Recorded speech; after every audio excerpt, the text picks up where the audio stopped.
Hey folks, welcome back to Military Forces Unleashed, where we dive deep into the military hardware that makes you go, whoa, that's crazy. We're talking about the stuff that looks great in brochures but sometimes makes you wonder, how much did they actually spend on this? Today, we're turning our focus to something straight out of a naval dream, or depending on how you look at it, a floating budget nightmare.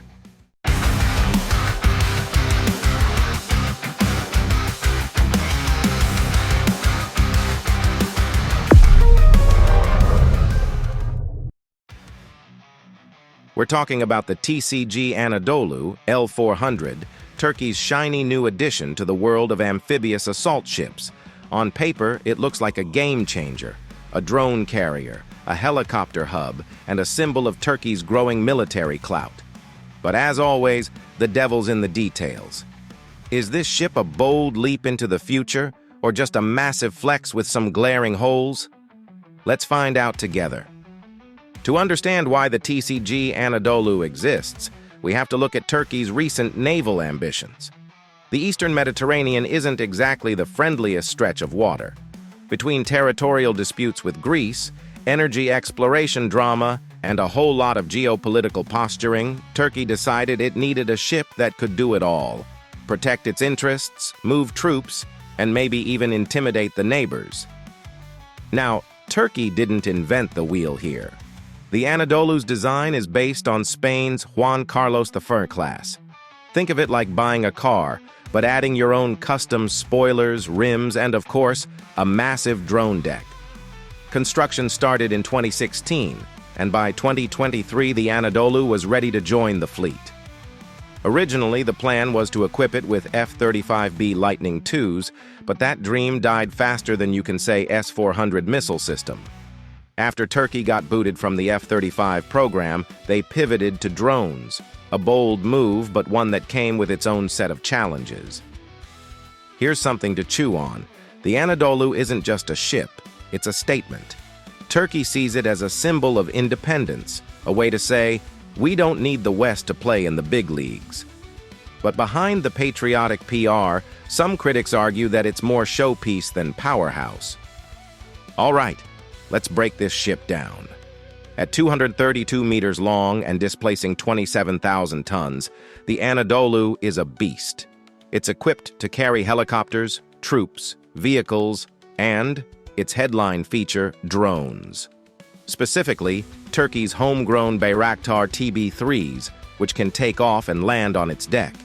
These drones are a big deal, especially after their success in conflicts like Nagorno-Karabakh and Ukraine. In terms of firepower, the Anadolu isn't bristling with weapons like a destroyer or a cruiser. Instead, it relies on self-defense systems like close-in weapon systems, CIWS, and anti-aircraft missile launchers to keep threats at bay. It's more about projecting power through its air wing and amphibious capabilities than engaging in direct combat. The Anadolu's drone focus is a first of its kind. It's essentially a test case for how navies can integrate unmanned systems into their operations. That's impressive, but it also raises questions. Drones are great for reconnaissance and light strikes, but can they replace manned fighter jets in high-stakes combat? The jury's still out. Now, let's address the elephant, or rather the jet that's not in the room.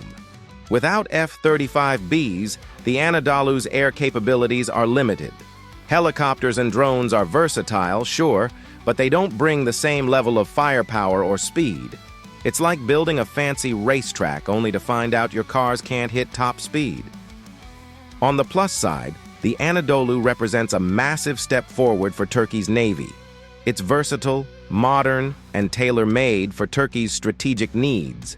The focus on drones is forward-thinking, aligning with trends in modern warfare where unmanned systems are playing a bigger role. And let's be real, having a ship like this is a big confidence booster for Turkey on the international stage. But let's not ignore the cracks. Without jets, the Anadolu's combat capabilities are limited. It's also heavily reliant on Turkey's drone tech, which, while impressive, hasn't been tested in the kind of large-scale naval conflict this ship might face. Maintenance costs are another concern. Keeping a ship of this size and complexity running isn't cheap, and let's not forget its vulnerability to submarines and long-range missiles, especially in contested waters like the Mediterranean. Then there's the political baggage.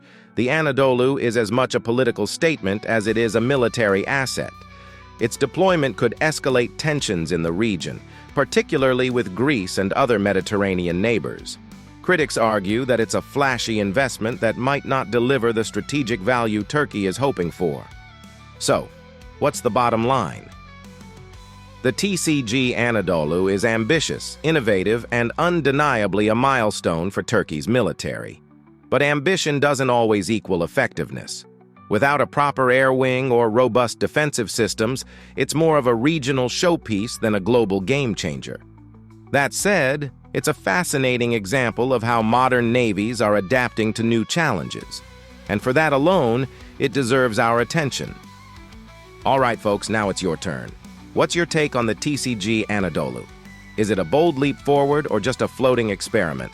Let us know in the comments below. Don't forget to hit that like button, subscribe to the channel, and share this video with your fellow military buffs. Your support keeps this channel alive and kicking.